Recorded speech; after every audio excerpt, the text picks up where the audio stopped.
Devlin, Untamed. 5, 4, 3, 2, 1. The platform. Bonjour, welcome to France, day 2 of our World Cup coverage. Thanks to you and your generosity. iOS, It's Only Sport, Martin Devlin, Lachlan Waugh. In the city of love, Gay Paris, here for the Rugby World Cup as we build up to this absolutely crucial quarterfinal against Ireland. So much riding on this match, not only for the All Blacks, but for the whole of New Zealand rugby. Today, our first glimpse of our national team. Now, we get very limited access, and it is all under strict protocols. Only accredited media are allowed anywhere near the team and the training venue. To get to that in itself, quite a mission. 2 separate trains and a bus ride to a place called INSEP. Now, this is the Paris-based French Sports Academy. Even to get through the gates, you've got to have your media accredited ID or else no way. There is a heavy police presence. About 30 to 40 members of the press, mostly from New Zealand, a smattering from France, and the rest from Ireland. We were allowed to watch the last 5 minutes of All Black training. Now, you're not going to see anything at all that's a trade secret or anything at all that the All Blacks might spring on Ireland. Essentially what happens is it's just an opportunity for the press photographers and also the television cameras just to get a bit of actuality and a bit of footage to provide background to their story. So the players are kind of going through maybe a couple of up and unders, maybe a bit of passing the ball around, maybe just a bit of warm down and a bit of jogging. From there we get taken to the press conference centre for an all-in question time with assistant coach Jason Ryan, Rico Ioane and Aaron Smith. In the background you can hear, we are sitting here on the streets of Paris as we speak. And the sound, that is Paris. Almost 24/7. Sirens are going the whole time. It's a really vibrant, alive city and a very street-based city. That's what I mean by that is people are always outside. They're always eating, drinking, a lot of noise, a lot of chatter. We're trying to find a nice, quiet place to do this. Question asked at the press conference by yours truly, and I think it's a really valid question. It's about the consequence of this match, and particularly if the All Blacks lose. Now, we know the unwanted records that this particular group of players has set since 2019. Do I need to go through them again? Losing to Argentina for the very first time, losing at home to Argentina, losing to Ireland at home for the very first time, losing a home series for the first time since 1994, losing any kind of series to Ireland, a record defeat to the Springboks just months ago at Twickenham, losing a World Cup pool match for the very first time, and that was to France, of course, at the Stade de France, where this quarterfinal is happening. That is Sunday morning, New Zealand time. If the All Blacks do lose, then this side returns to New Zealand statistically as the worst ever that has attended any of the 10 World Cups so far. And I put that question to the players and the assistant coach simply because of a quote that I remember from Sean Fitzpatrick, legendary All Black captain. Now, Fitzy played 92 tests for New Zealand. He led us in South Africa to that historic series win in 1996. And I'll never forget him saying once at some press conference that the fear of losing was the biggest motivator for his All Black side. They despised losing, but it was also the fear of losing. And I wanted to know today whether this same side feels that. Because this is a legacy match. And again, if they do lose, this is the worst All Black side that has ever gone to a World Cup. Do the players have that same fear of losing? You're about to hear from Jason Ryan, Rico Ioane and Aaron Smith. But before we got to the presser, what a treat. Standing sideline with us, 100 tests for the All Blacks. He's here working for Sky Sport, of course, Mils Muliaina. And we had a brief chat watching the All Blacks wind down their training. How cool is this? You arrive at All Black training. He's one of my faves. 100 tests for the All Blacks World Cup winner. You missing all of this, mate? No. I'm not at all missing any of this sort of stuff, mate. I mean, look how big they are. They're looking pretty sharp, mate. It's actually quite good to sit back here on the other side and have a little wee glimpse about what they're sort of trying to do. You know what this feels like, though? I mean, this is, I call this the most important match that we have played since the semi-final in 2011. In terms of Rugby World Cup, so much riding on that. Oh, it's huge, isn't it? I don't think I've been this excited since I was, back at school watching the All Blacks play and these sort of epic sort of matches against our rivals, the Australians, and because you just don't know what's going to happen. We've got 2 real quality teams going out there to play. But this is always going to happen, wasn't it? We're always going to come to particularly this quarterfinal and the other one on the other side, South Africa and France. So I can't wait. I think there's a real excitement. Well, there is. I think, and particularly back home as well. Given the way that the Irish have played, world number one. Can they step it up? There's a bit of, I suppose, heat on the fact that we lost the series. There's a bit of argy-bargy there as well. So it's all ahead of it. And, I'm looking forward to it. The thing that I love about asking you these questions is because how good are they, Mills? And also just the contrast in styles that you've seen, that big bruising physicality against South Africa as opposed to when they were able to spin the ball wide against Scotland. We saw almost two different Irish styles here, didn't we? Yeah, absolutely. I think their ability to be able to adapt, they can play the slow game, which has been a sort of a downer for us. Can we sort of go to that sort of stage and play a slower game? And then the expensive side, I'd like to see them sort of try and match us expensively, because I think they've got a quality outfit in the Irish, and I think it might be an element that they come out and say, well, we're going to surprise you and match you at your own sort of game, if not even better. I mean, you've seen how they're so clinical against the Scottish. I mean, they're outstanding. So I think they've adaptability in terms of their game, but they understand what their game's about too, which is a real threat. Yeah, kind of a strange question, I suppose, but do you detect an attitudinal change in that team? Like, I just kind of think, I'm just watching from outside, and a belief in that they have in themselves now, because they've ticked every single box, haven't they, apart from this particular one this weekend? Yeah, they have. You're seeing it, the motivational factors, the belief, I suppose, being questioned about whether they've got the mental attitude or the experience to go this far. They've been very fortunate. They haven't had too many injuries as well, so not too many disruptions, but they've also had guys that have been able to step in. They had real competition over the last couple of years. You look at like sort of Bundy Aki and Robbie Henshaw. Bundy was on the tour and he only just made the bench. So in terms of the quality that they've got, there is a real attitude of belief, and that's on the back end of winning all those matches in a row. 16 in a row. Yeah. And the Six Nations. It's kind of nervous excitement is what I've got going on at the moment. Yeah, I'm pretty excited. And like you say, and nervous. But I'm optimistic. I think we've got the team to do it. I think they've gone through a lot. They've gone through a lot of adversity and hurt. There's plenty of pain there. But I also think, if you look at the championship and things like that, early on this year, they played a really expensive game. If they can do that and be as clinical as they can, I believe we can do it. Final question then for you. So we go into that semi-final in 2011, and I remember Sean Fitzpatrick famously once said, the fear of losing was such a big motivator for the All Blacks, and this team, with all the unwanted records that it's got, is that going to come into it? I mean, you've been in this position before. Do you think about that stuff, or do you just think purely about getting out there and taking care of business? I think this is a different team. I mean, it's a team that, like you said, that there's records that have been broken and not ones that would have really wanted. I think we come into this a whole lot different, or probably more motivated to actually succeed rather than the fear of losing. And they know they've got a good team to be able to do it. So I think it's a totally different mindset in terms of where this actual team is. And you only got to look at the way things have happened over the last couple of years. So I don't think they have that aspect. I think they've got a real motivation to go out there and have that underdog feeling. Wouldn't be anywhere else in the world, would we? Anywhere? No, I'm loving it, mate. I'm so looking forward to this game. I can't wait to see epic performances from both sides. We've got really good quality teams, and I mean, we always knew this was coming. It's finally here, but it's mate, I'll tell you what, it doesn't do anybody anything good for the nerves, I tell you that. Brilliant. Awesome, mate.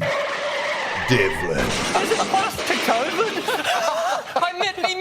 the platform. Well, what an absolute pleasure this is. If you listen to iOS, it's only sport. Brett McKay joins us. He's the Roar out of Canberra. The Roar Rugby podcast involves him, a couple of cronies, one of them Harry Jones, and it's Harry who we welcome very warmly onto the platform. Thanks for joining us, mate. How's it, Martin? How are you? Very well. Well, we've just been at All Blacks training, so we get a couple of limited opportunities to spend time around the team. One of them was today, team naming on Thursday, captain's run on Friday. Now, you've been in Paris, in France, for the first number of weeks of the World Cup, right? Yeah, I was in Lyon, and I did a stalking of the All Blacks. I was roaming around Gerland area trying to find the All Blacks training, because for me, that's the most fascinating sub-story of this whole World Cup is, once the All Blacks lost that first match, where do they go? What are they plotting? How are they feeling? And they're remarkably quiet. It's really interesting. Fascinating you say that, because at the presser today I asked the question, and it's a legacy question, and it was received with a bit of stone cold silence to start with, and the question was simply that. You know, Sean Fitzpatrick, legendary All Black captain, always spoke about a fear of losing his side. They were motivated by that. And I put that to Jason Ryan and a couple of the players, simply that if things go wrong against Ireland, then this All Black side returns to New Zealand as the worst we've sent to any World Cup. Statistically, I'm talking about. But that's what we are into. We are into a game of numbers, results, and performances, and then those are what is attached to you as a player. That becomes your legacy. Are they motivated by the same, the fear of losing? So what you're saying there, look, when the All Blacks get like this, I mean, my experience of being doing this for 25 years, when they go all insular like this, it's never a great sign. Yeah, because they're a happy side. I mean, even though New Zealand is obviously the best rugby team over the century, they were always very happy to be a warrior. I mean, and now they seem like a volcano. Sometimes they erupt, sometimes they're dormant. On any given week, they literally go to sleep. They absorb sledges instead of retaliating for them. And so sometimes I wonder, is it kind of a quiet All Blacks team? Is this the quietest All Black team? And are they going to go quietly into the dark night? Or will they actually come and smash this weekend? Even prior to the press conference today, not name dropping here, but just sitting there having a chat to Mils Muliaina, who was there, lovely guy, 100 tests for the All Blacks, of course. And the thing both of us were talking about, I mean, here's me talking to an All Black legend like this about this kind of stuff. I always pinch myself, Harry, and go, oh my God, am I really doing this? But talking about, you know, the first 20 minutes, I just want to see us run straight. I don't want to see the helter-skelter, the hurly-burly. I don't want to see the super rugby, la-la, basketball pass bollocks. I just want to see us ball in hand and smash some bodies out of the way and bring the Irish into contact. Yeah, so there's always been a misconception about the All Blacks, and I think it's something that they've almost burnished themselves, is this idea of beautiful rugby. In fact, New Zealand All Blacks have always been a really tough physical side, and start there, and then they end with the pretty stuff. So I think Ireland's not going to let you get around it anyway. There's only one way through the side, because they swarm defense, everyone can jackal, and the referees are quick on the whistle. So it's going to have to be up the middle, pillar post, second channel. Aaron Smith can make that third channel possible. He doesn't need to. What they need to do is, there's plenty of room if you can get over Omani, and if you can go through a guy like Henderson or Byrne. You can fold them. They're not the most dynamic tacklers, and I think All Blacks need to be patient enough to build that, and then the benefits will come later. I worry a little bit about the impatience of the current All Black setup. Again, such a perceptive comment. I mean, sitting here nodding my head to that. It's a perfect word to say, isn't it? It's impatience. And, you know, part of the frustration, I suppose, on this side of the microphone, and everyone watching at home on TV as well, is simply that we don't know. We've had the weirdest build-up possible. We had, a test against the Yarpies at Twickenham where we got smacked up. We lost against France, first time we've lost in pool play, and then had 3 glorified training runs. And I know the scoreboard piles up and we look great and we score all these tries, but really what does it mean beating Uruguay, Namibia and a very poor Italian side on that particular day? It's kind of like, you kind of wish we'd had at least some contest during that time to see what the players are capable of. And I suppose that's creating the nervousness and the apprehension. Yeah, I think so. I mean, the one sort of blessing I have in my mind is Uncle Joe is there. Uncle Joe has circled this match for a long time. And you would think the starter plays will be superior. I think the blind side has not been used by New Zealand yet. And there's something about that tells me, oh, I see. They're waiting for this match to use the blind side. It's just been all open side. It's been channel 2, channel 3. I don't think New Zealand's pulled any rabbits out of the hat yet, but I do think this is the one where you could see that. On the other side of that, the flip side of that is, they know Joe as well. So I don't know which one cancels out which. But I do think that's a subtext. Other thing is the maul.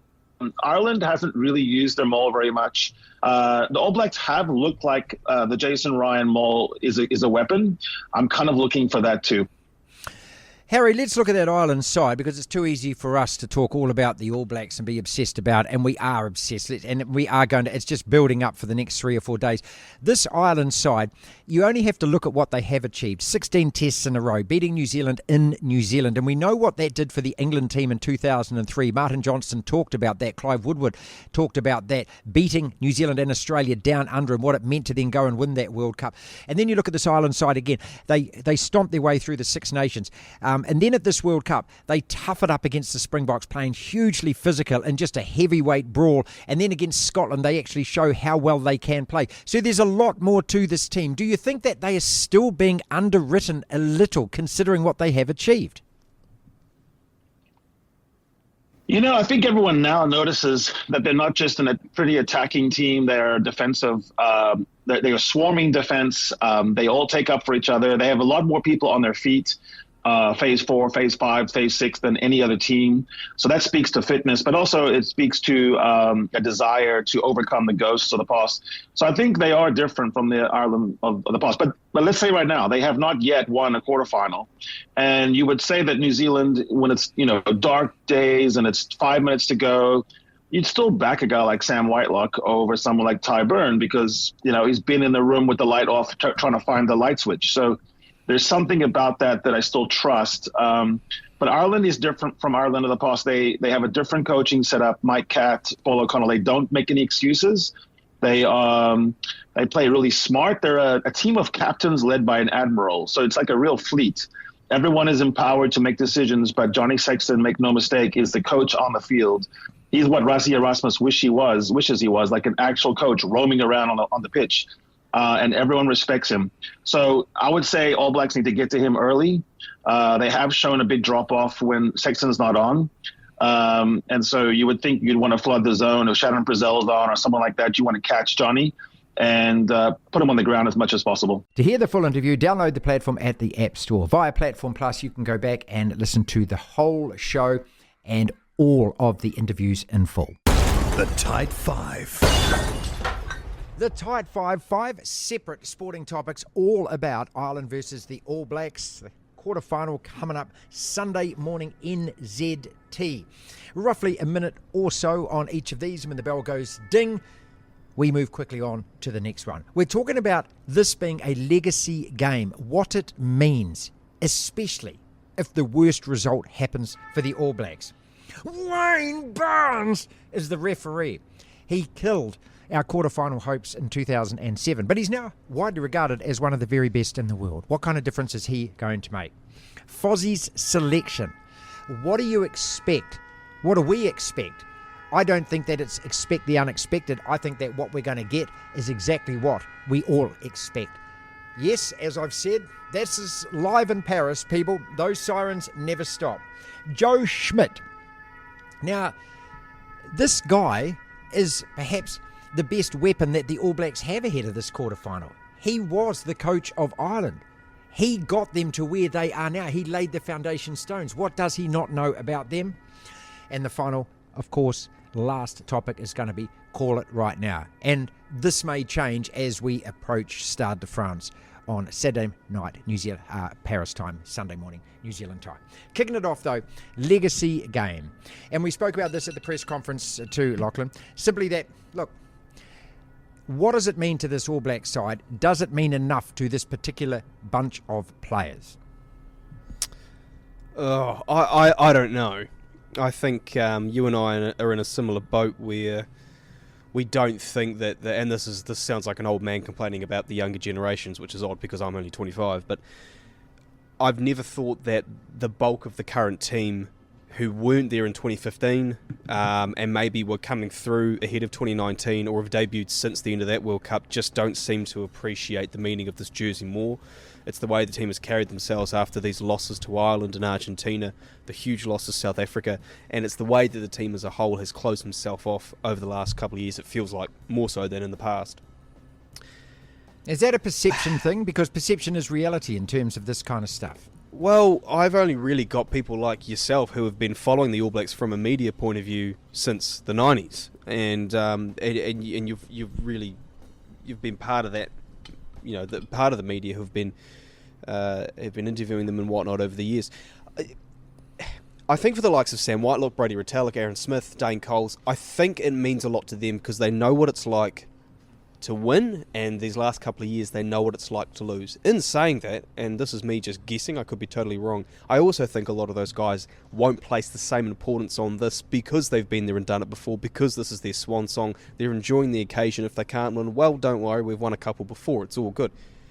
I'm taking a while to get to the point here, but I think it does mean something. But I mean, we were at the press conference today, and just the way they answered some of their questions, the way they carried themselves, you asked a brilliant question where I just thought the body language and the answer to that question around, do they fear losing?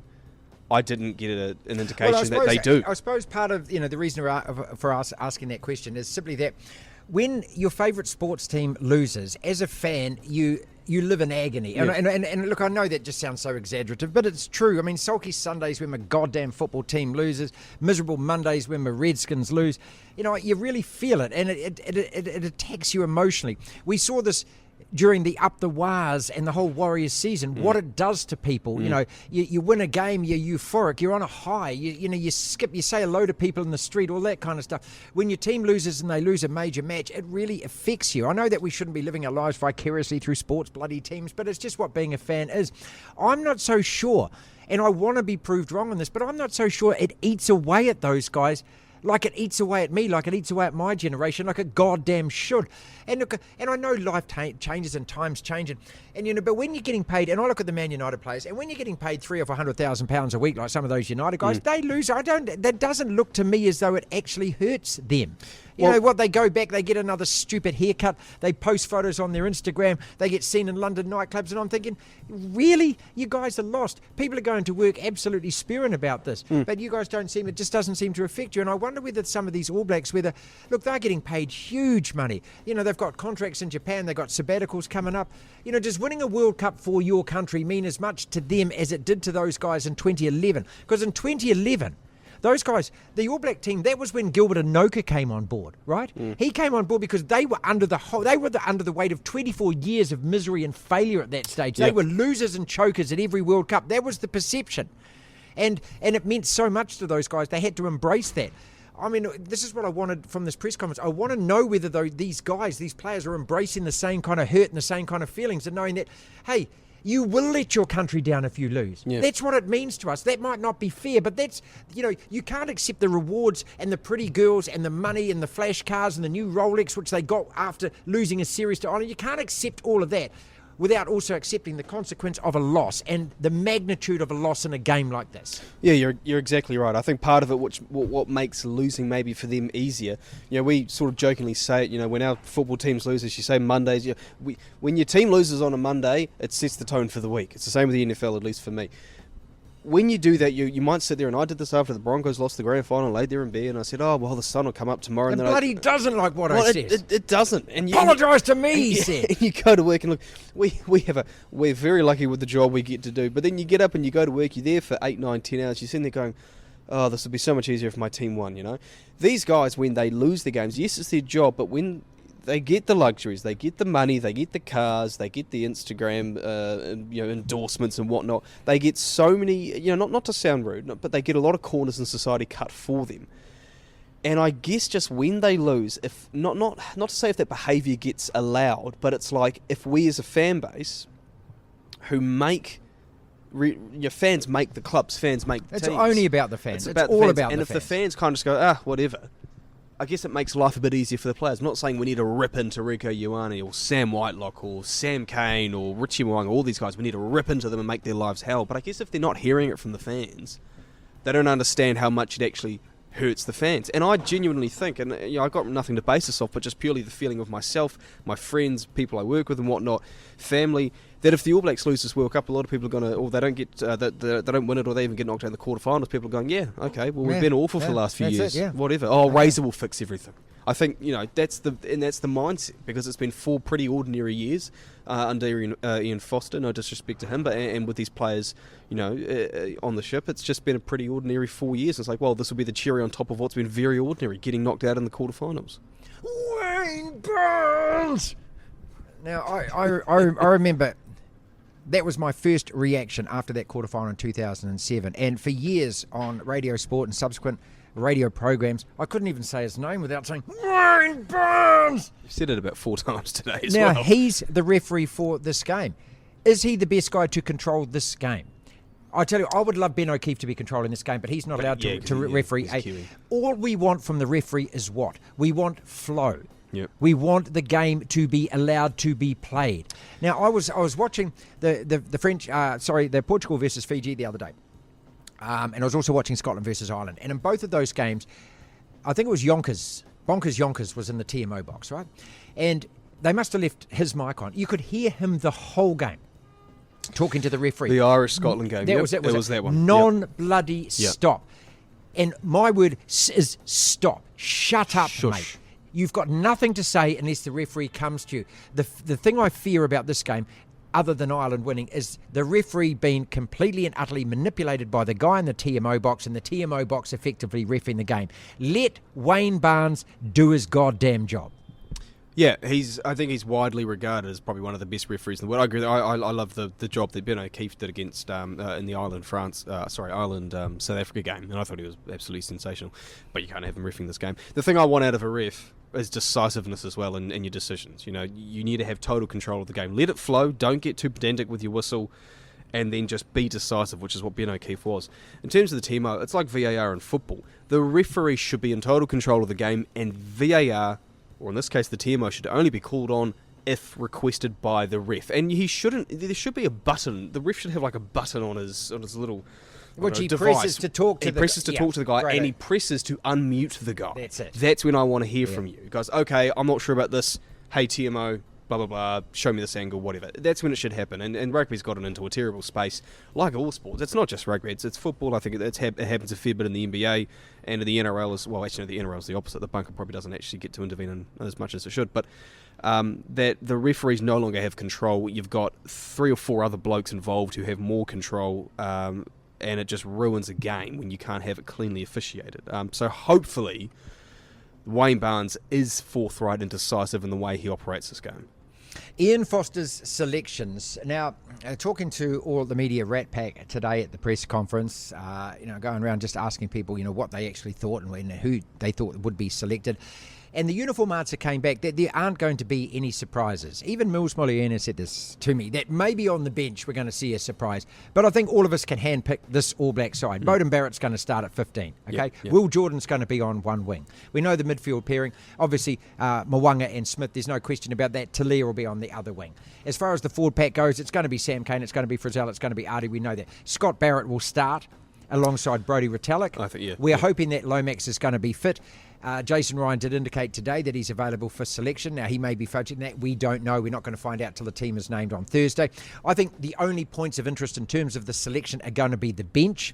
And the 3 on the bench in terms of backs, he's going to go with Anton Leonard-Brown because he's the pet rabbit and he always picks him. I mean, I would be picking Leicester, Whainganuku, but that's just me.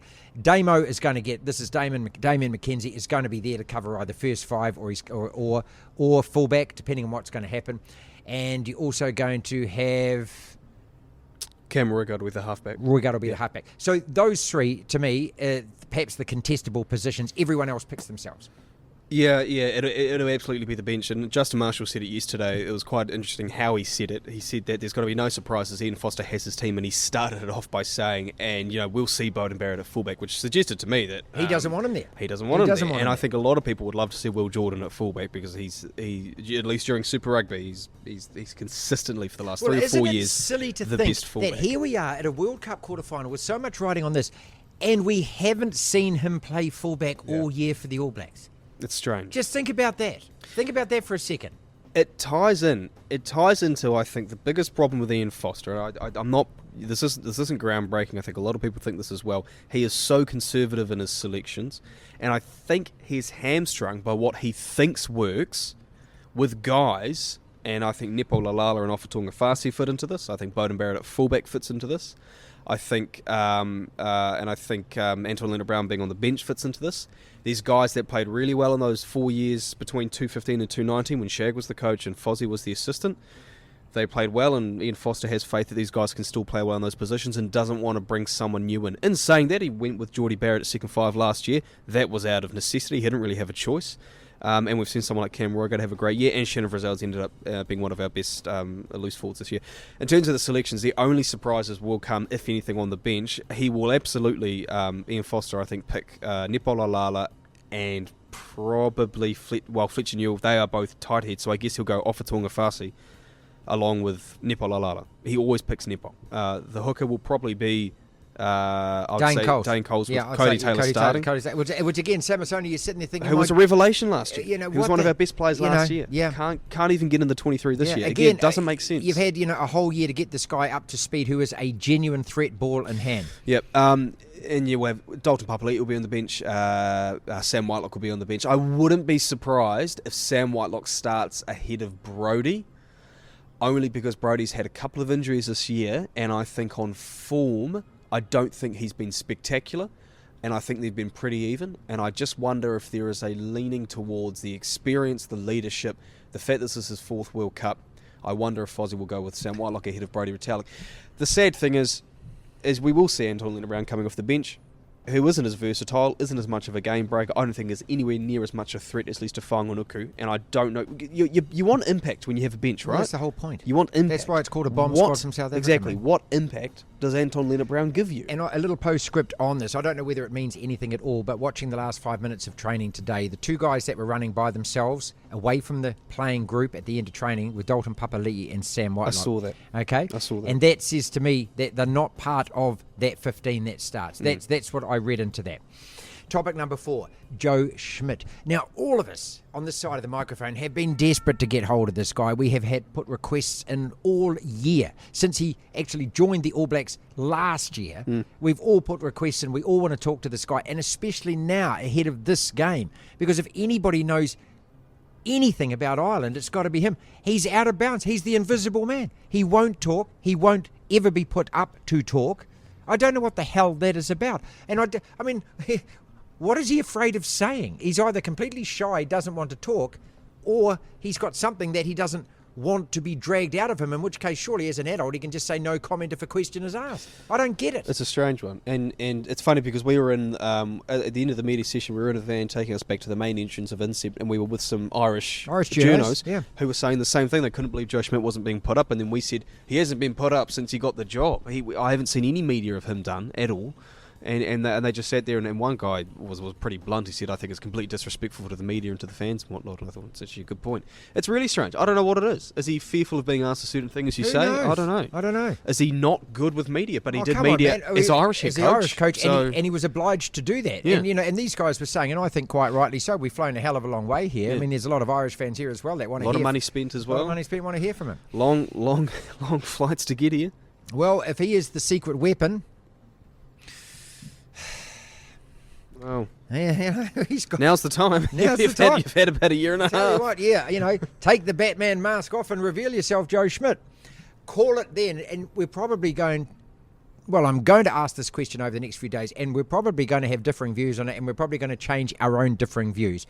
Right now, if you ask me who's winning this game, I'd say Ireland are winning this game, and that is on the basis of what I saw against both South Africa and Scotland, where the 2 versions of Ireland were superb. Physical, muscly, ruthless, dominant against a Springbok side that smashed us. That out-physicaled us, right? And then against Scotland, they showed the power and the pace and the precision that they have. They're not just a team that actually plays one style of rugby like the South Africans can be accused of. They're not a team, of course, that goes willy-nilly like maybe us and the French do when perhaps it's not appropriate in a game to do. This is a team that knows how to win and knows how to win against different opponents. Right now, I think they deserve their favouritism. That doesn't mean that the All Blacks can't win this game, because I think we are capable still of pulling out a huge performance. But isn't it, you sit here and you think, am I really an All Black fan saying that we're hoping for the magic rabbit out of the hat performance from an All Black side? Aren't we meant to be better than that going into a World Cup? Well, you'd think. I haven't been a fan anywhere near as long as you. My earliest memories of watching the All Blacks were probably 2004 or 5. I've never ever been, pessimistic's not the right word, but I've never been this certain of us being the underdogs in a match. The last time was 2009 when we just kept on losing to the Springboks, and I just thought, okay, we're just far and away not the best team in the world at the moment. I am like you, where my heart obviously says All Blacks. I'm a Kiwi, I'm an All Blacks fan. I love the team. They're the team I've been the most passionate about for the longest in my life. And saying that, there's nothing to suggest, from what we've seen at the World Cup and in the lead-up over the last year or two, there's nothing to suggest that we are better than Ireland, and we will go into this game better prepared and we'll be able to beat them. It's the physical side of the game that we have been out-muscled in so many times over the last couple of years. There's been too many times. I mean, it's only been about 2 or 3, but it's far too many times where we have looked like boys playing men. And South Africa done that to us a couple of times, and Ireland did that to us, I think, at that third test in Wellington last year. I would say Ireland as well. Like you, I absolutely believe this All Blacks team has a big performance in them. We've seen bits of it against South Africa at Mount Smart. There was a couple of matches last year where we looked half decent. We've got it in us. And in that game, the opening game of the World Cup against France, the first half, I think we were down by 1 point, but we were the better team as far as I was concerned. We botched a couple of absolute sitter try scoring opportunities. Absolutely, and we missed some kicks of goal. Moanga didn't have his kicking boots on. That probably hurt us a little bit. France were better in the second half, but we were much better in that first half. And we do have a good performance in us. We absolutely have to have a good performance in us because we've got the skilled players there. It's just whether or not we've got the full pack to muscle up and match Ireland, set piece time at the breakdown. And it's funny, Harry Jones said it, where we like to go to the second or third receiver and Aaron Smith zip that ball out. Just stick with the trenches. Go inside one ball quickly off out of the breakdown, give it to that first receiver there and just hit the line hard. Try and run over their forwards and take them out of the recycling of the ball at the ruck and then get some more go forward. But look, I mean, I obviously I want us to win, absolutely, but I just can't see it. And for me, Ireland are the favourites, should be the favourites, and they'll win this game, I think. Today, Tuesday in Paris, our first glimpse of the All Blacks up close and in person, as we said at the beginning of the show. So we get to watch a little bit of the training session, the last 5 minutes or so, and then all pile into the press conference. Now, what we wanted to do today was something a little bit different. Rather than break it down into bits, I want to bring you this press conference in its entirety, and there's a really good reason for that. Because there's always a lot of criticism of us on this side of the microphone. Why did you ask that question? Why didn't you ask this question? I would have asked this question.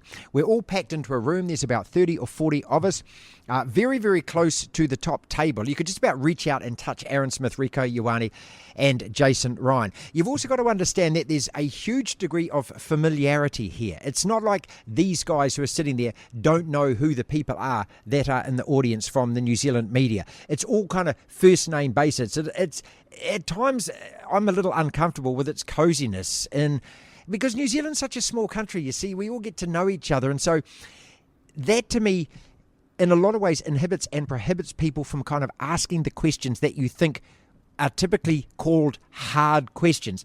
So decided to bring you this today without any edits at all. Some of the voices you may recognise, some of them are from television news, others are from radio stations and so forth, newspapers. But rather than identify who they are, it doesn't really matter. These are the questions that get asked. In the middle of it, old Pokey sticks his hand up and asks a pretty awkward question about legacy and do the players have a fear of losing. You'll get to hear that as well. And the response from Jason Ryan, which I think was quite a great response. He wasn't expecting that question. But again, long-winded way of saying that I just want to bring you this press conference as a whole, as a piece, and then you can get to decide for yourselves whether or not you think these questions that are asked are valid and the angles behind them are worthy. Jace, a lot of the players have spoken about how this was a challenge they really wanted. Would you agree with that, and how do you assess what's in front of you? Yeah, really looking forward to it. Finals footy's always going to bring a challenge, but what better than playing number one team in the world? Aaron, how would you describe the rivalry with Ireland, and has it become quite tense over the last couple of years? Well, my whole Black career, I've had very tough encounters against Ireland. They're who I debuted against, so it's very fond memories for me. And ups and downs, wins and losses, but they're a great team, and they're the best team in the world, and we're just really excited about the challenge. Aaron, are we talking beers after the match with this sort of team, or do you think you might sort of keep it separate after this one? I think there's a mutual respect there, for sure. Jersey changes, and obviously there's a lot of experience in both groups, guys who have played each other a lot. So I'd say there'd be a little bit of mingling, but I think everyone knows the stakes of what's riding on this game. I know in 2019 there was quite good camaraderie afterwards, connecting. So I wouldn't call it a hatred or anything like that. There's a definite mutual respect, two nations, two proud nations. So I'd say there'd be respect there, but happiness and pain for how the result goes. Jason, just very quickly, a question on behalf of Keith Earls. I was just wondering what sort of inside knowledge Joe Schmidt's been able to bring to your preparations for this one. No, Joe's been great, just driving our game and what we can do better. He's really challenged the group, as as we all have as coaches, and how the All Blacks can be better. So hasn't really been any of that chat, to be fair. Just ask Aaron and Rico just to talk about the impact Joe has had since joining last year, and maybe if you could pick one area of your game you found in particular. Yeah, I think Joe's just he sees the game in a very detailed view, and I think especially with us backs, his work in sort of noticing trends in other teams' attack and defences is what sort of separates him, and just the detail he goes into. And I think for us, trying to find those 1%ers can be quite hard, but with Joe, he makes the sort of view of the game a lot easier by the way he understands it. So he's definitely helped us quite a bit. Yeah, I agree with Rico. A lot of experience. Always has clips to show you if you ask. So you've got to be careful what you ask him, because it could cost you 20 minutes. But he's been, the last sort of 18 months, I've really enjoyed connecting with him. As Rico said, he sees little things in the game that isn't anything extra. He sees the positives in your own skill sets and sort of doubles down on that. And a lot of the stuff is a lot around just effort and want. Jace, can you just update us on Terrell's situation? Obviously, we heard a couple of days ago that he'd been getting better every day. It was a good chance to play. How is he now, and will he be considered for selection? Yeah, he's trained really well today. Got through what he needed to, and definitely he'll be considered for selection. To speak to that in terms of the having all your bullets in your gun, so to speak, important. Yeah, it is. You need. When you head into a final, which it is a final. Obviously, it's important that if you got the luxury, I guess, of picking from a squad that's fully available, is where you want to be. So you're always going to get niggles, but it's great that obviously in this player's point of view, in regards to Lowy, it's great that he's got through today, and we have a pretty high intensive training on Thursday, so he'll need to tick that off as well. Question for all three of you. You talked about hard conversations before, and also the fact it's a final. Sean Fitzpatrick, when he was the All Black captain, once very famously said that losing, or the fear of failure, was a huge motivator for the All Blacks, if not the biggest motivator. If we lose in this quarter-final, statistically we come home as the worst All Black side that's ever gone to a Rugby World Cup, statistically. Is the fear of failure, a question for all three of you, is the fear of losing and the fear of failure as much of a motivation for you as anything else? Strong question, you're on, Marty. The All Black jersey means a lot to us, and we've talked a lot in the last few months around the legacy of the black jersey and what it means. And you talk about someone like Sean Fitzpatrick, like he probably set the All Black jersey and the legacy alight with what he did. So, are we scared of failure? No. But do we embrace the legacy and what we want to achieve? Yes, and we get excited by that, and we walk towards it. I'd like to ask Rico and Aaron the same question, please. Yeah, exactly what Jace has touched on. We are never scared to lose, and if there's any sort of questions in our belief, that's unwavering, because we know what we have in this group, and for myself, the fear of losing doesn't ever cross my mind.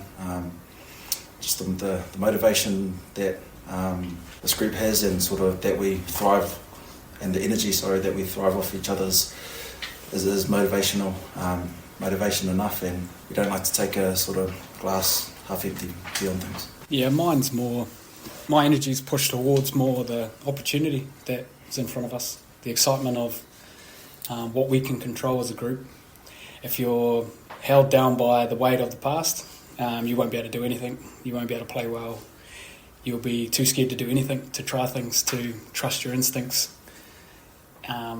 Being free, being energised with intent, and there's plenty of intent and want this weekend. So I don't think there's the burden or the statistics or the weight on us like that. It's a final at a World Cup for us. Great question. Great question. Straight in.